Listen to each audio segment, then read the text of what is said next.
Good morning friends, welcome back my daily লাইফস্টাইলে। তো এই যে সকালে চা নাস্তা হয়ে গেল আর রান্না বসিয়েছি। আর এখন যাচ্ছে একটু ওই মাঠের দিকে কচু শাক নিয়ে আসতে। এই যে চাকু নিয়ে নিয়েছি কচু শাক কাটতে যাব।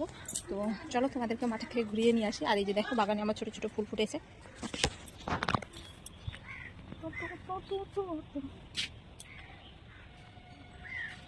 মেঘ মেঘ করেছে আজকে আকাশটা, সকালে রোদ ছিল, ঝুমো করছিল রোদ। প্রচুর ঘাস হয়ে গেছে, পরিষ্কার করবো করে আর করা যাচ্ছে না।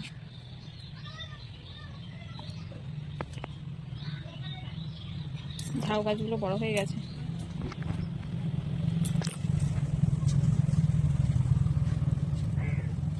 কেন, কিছু বলার আছে? হ্যাঁ হ্যাঁ হ্যাঁ যাবে, পরিচয় যাবে তো। কেন কেন খাবি না? ওকে এই ভাত রান্না হয়ে গেল। তো বন্ধুরা, আমার ভিডিও যে যেখান থেকে দেখছো, আশা করছি নিজের আত্মীয় পরিজন ও পরিবারের সকলকে নিয়ে সবাই নিশ্চয়ই খুব ভালো আছো। তো সবাই পাশে থাকো, সঙ্গে থাকো আর ভিডিও কন্টিনিউ করতে থাকো। তো আমি এদিকে মাঠের দিকে চলে যাচ্ছি। তো তোমাদেরকে আগেই বললাম যে আমি কচু শাক নিতে যাব। তো এই যে এখান থেকেই নেব। তো দেখো আমি কচু শাক কাটবো এখান থেকেই। আর পুকুরটা দেখো জলে ভরে গেছে, এখনও সেইভাবে মানে বর্ষা শেষ হয়নি, কিন্তু পুকুরটা পুরো ভরে গেছে জলে। আর কত কচুরি পানাগুলো কি সুন্দর লাগছে, চারদিকে ছবিটা বেশ ভালো লাগছে। তো আকাশে একটু একটু মেঘ আছে বলে এত সুন্দর, আরও ভালো লাগছে ছবিটা। তো চলো আমি এখন শাকটা কাটবো, কচু শাকটা তুলবো।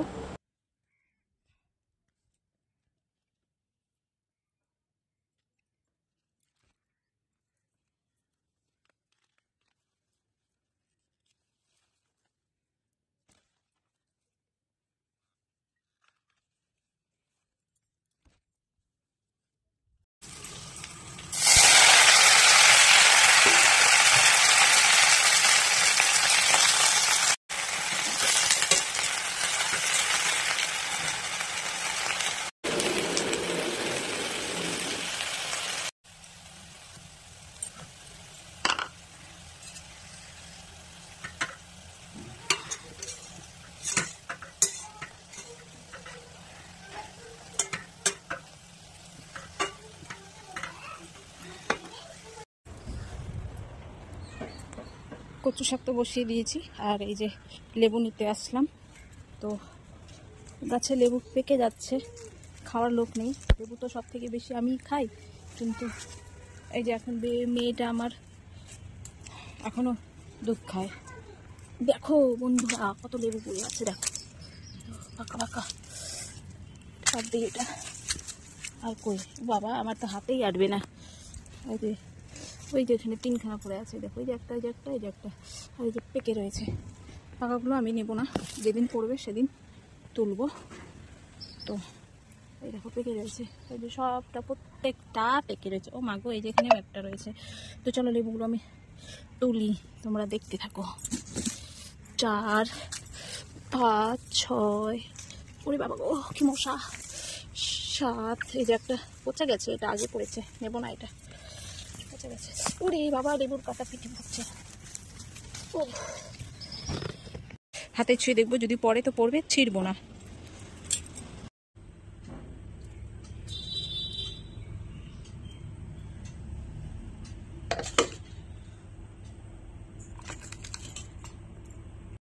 নমস্কার বন্ধুরা, আবারও তোমাদের সামনে চলে এলাম।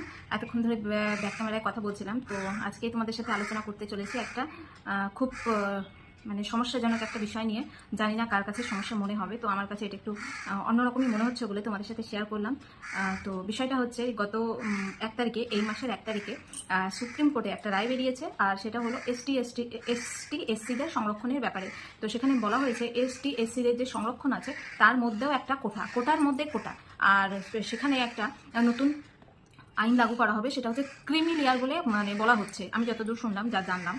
তো এসটি এসসিদের কোটার মধ্যেও কোটা, এটা এই ব্যাপারটা আমি মানতে পারছি না।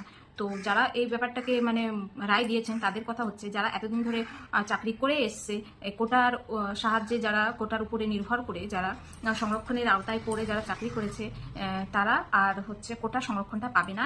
যারা এতদিন ধরে পায়নি, যারা পিছনে পড়ে আছে, তাদেরকে এবার সামনে আনার জন্য কোটার উপরে কোটা আর কি, সেই এসটি কোটার মধ্যেও বিচার হবে কে সেই কোটাটা পাবে আর কে পাবে না। আর সিদ্ধান্তটা কারা দিল? কোটার মধ্যে কোটা ভাগ করার সিদ্ধান্তটা নিয়েছে 7 জন মহান ব্যক্তি, তাদেরকে আমি বলবো। তার মধ্যে অবশ্যই একজন এই ব্যাপারটাকে মানে সঠিক রায় দেননি, তার মতামত সঠিক এখানে পরিষ্কার নয়, তিনি এটার বিরোধও করেননি কিন্তু সেইভাবে কিছু বলেন উনি, তবে তিনি বলেছেন এই রায়টা ওনার পছন্দ নয়। উনি হচ্ছেন ত্রিপাঠী, বেলা ত্রিপাঠী ওনার নাম। তো বাকি যে 6 জন এই রায়টা দিয়েছে, আমি সেই রায়ে সম্মতি নই।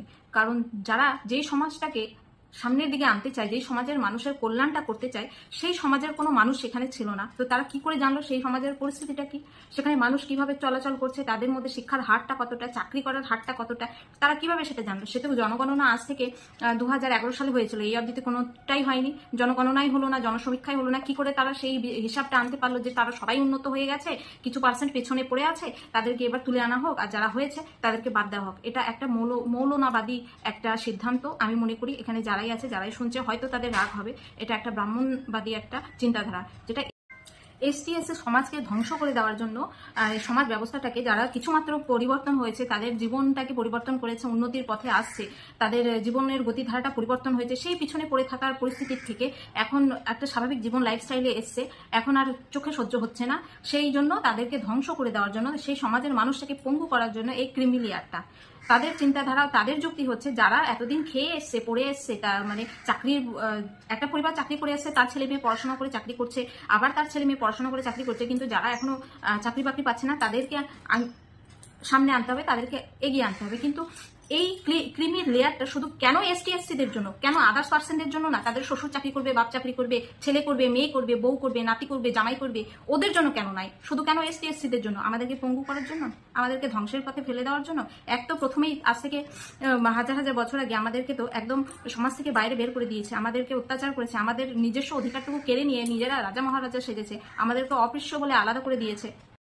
আরে ভাই, একটা পরিবার যদি একবারই চাকরি পায় কোটার আওতায়, সেটা সবার জন্যই হোক, দেশ একটা, সংবিধান একটাই হোক, তোমরা যখন বলছো যে একটা দেশের সংবিধান একটাই, সবার সমান অধিকার হওয়া উচিত, তাহলে অবশ্যই সবার সমান হওয়া উচিত, তাহলে সবার জন্যই এটা করতে হবে, শুধু এসটি কিংবা এসসিদের জন্য না। ওই মানে কি বলবো, মরিচিকার মতো আমাদেরকে খালি একটা ধোকাবাজি, একটা প্যাকেজ দেখানো হচ্ছে, তা নয়, একদম সম্পূর্ণভাবে আমাদেরকে পঙ্গু করে দেওয়ার জন্য। আমি এসটি, এই জন্যই কথা বলছি, আমাদেরকে পঙ্গু করে দেওয়ার জন্য এই ব্যবস্থা। অবশ্যই আমরা বুঝতে পারছি সবকিছু, তো হয়তো অনেকে বুঝতে পারছে না ব্যাপারটা কিরকম হচ্ছে, ক্রিমি লেয়ারটা কি। তো আমি এটা পরিষ্কার করে তোমাদেরকে অবশ্যই জানাবো। কিন্তু আমার সত্যি খুব রাগ হচ্ছে যারা এই বিষয়টাকে, এই রায়টাকে দিয়েছে, আর যারা মেনে নিচ্ছে, তাদের প্রত্যেকের উপরে আমার রাগ হচ্ছে এই জন্যই যে আমাদের মধ্যে তো 100 জনের মধ্যে মোটে 2 জন কি 4 জন চাকরি করে, তাও সহ্য হচ্ছে না, সেই অধিকারটুকু কেড়ে নেবে তোমরা।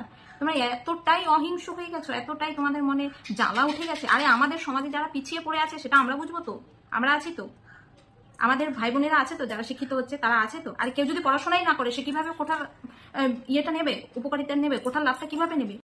যে পড়াশোনা করে যোগ্য হচ্ছে তাকে বলা হচ্ছে যে তুমি পড়াশোনা করেছো, তুমি যোগ্য, তুমি বসে থাকো, তোমার জন্য এই কোঠা নয়। যে পড়াশোনাই করেনি, সে যোগ্যতাই অর্জন করেনি, তাকে বলা হচ্ছে যে তুমি আসো, তোমার জন্য কোঠা আছে, তোমার জন্য সুব্যবস্থা আছে, তুমি চাকরি পাবে।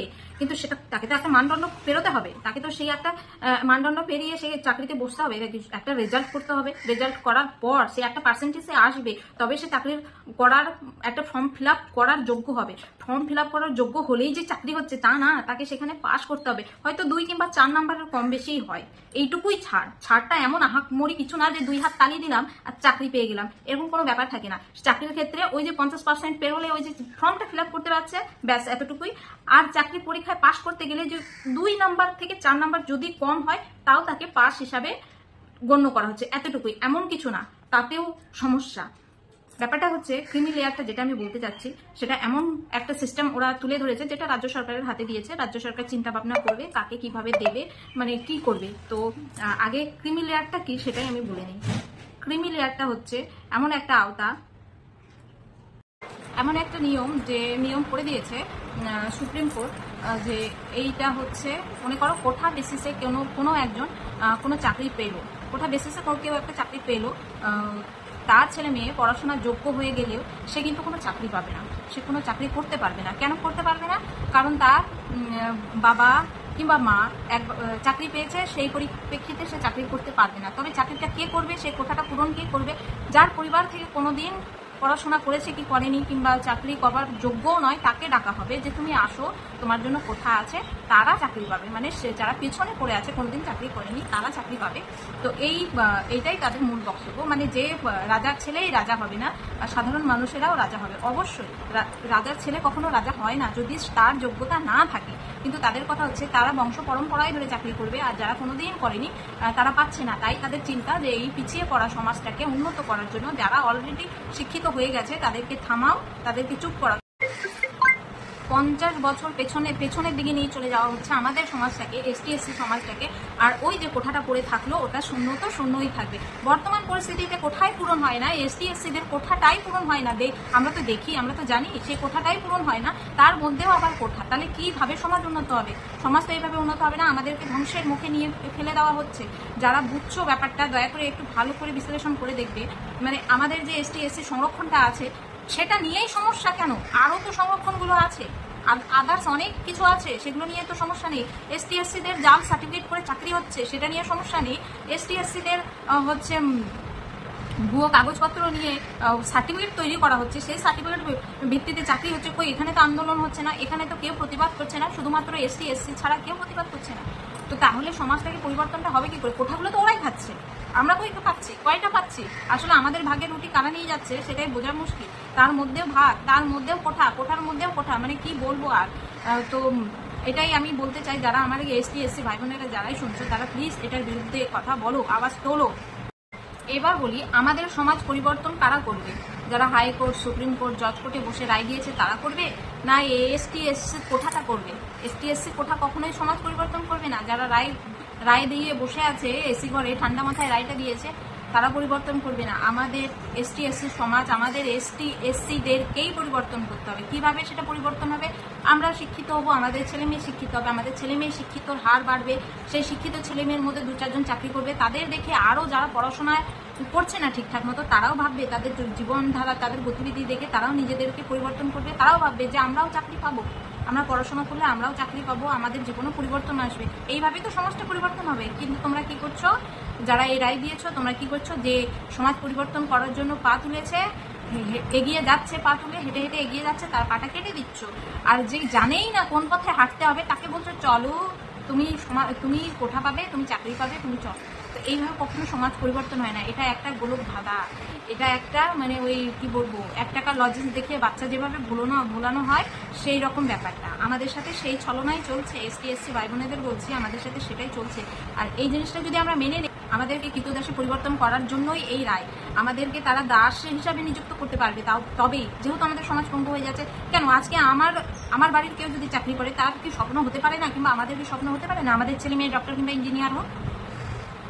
আদার্স কাস্টে তাদের বংশ পরম্পরায় চাকরি চলবে, আমাদের এসটি এসসির বেলায় চলবে না। এটা একদমই খুব বাজে একটা সিদ্ধান্ত। আমি এই সিদ্ধান্তকে সমর্থন করি না। আমার দিক থেকে আমি এটা বিরোধিতা করছি অবশ্যই। জানি না এই ভিডিও কাদের মধ্যে যাবে, জানি না আমার দিদিরা, মায়েরা যারা আমার প্রতিনিয়ত ভিডিও দেখে, তারা ব্যাপারটা কীভাবে নেবে আমার জানা নেই। কিন্তু আমি আমার মনের মতামত প্রকাশ করলাম। আমি অবশ্যই বিরোধিতা করি, এই কোটার বিরোধিতা করি। আর যদি এর জন্য কোনো দিন আশা করছি আন্দোলন যদি হয় কোনো দিন, অবশ্যই আমি নামবো এই আন্দোলনে। তো আজকের ভিডিও এতটুকুই। কথা বললে অনেক কথা, অনেক বড় বিষয় হয়ে যাবে। তো ছোট্ট করে জানাতে চাই যে এটা আমাদের এসটি এসসি সমাজের জন্য খুবই খারাপ একটা বিষয় হয়ে উঠেছে। আমাদেরকে মানে শেষ করে দেওয়ার, যেটুকু আমরা সম্মান নিয়ে বাঁচার একটা স্বপ্ন দেখছি, কয়েকটা জেনারেশনই কেবল চাকরি করেছে এমন নয়, তাদের তো চলছে যুগ যুগান্তর ধরে। সেন্সাসই হলো না, জেনারেশনের কোনো জনগণনাই হলো না, জানাই গেল না কে কতটা উন্নত, কি হলো, রায় একটা দিয়ে দিল। তো বন্ধুরা, আমি এই রায়, সুপ্রিম কোর্টের এই রায় মানতে নারাজ। তো তোমাদের কেমন মনে হচ্ছে জানি না, অবশ্যই কমেন্ট সেকশনে জানাবে। আর মুদ্রা কথা এটাই হলো, আমাদের এসটি এসসি সমাজকে যদি সমান পর্যায়ে আনতে হয়, তাহলে এই ক্রিমিলিয়ার আইনটা অবশ্যই তুলে দিতে হবে। আর আমাদের এসটি এসসি সমাজ পরিবর্তন করার মূল চাবিকাঠি হচ্ছে শিক্ষা।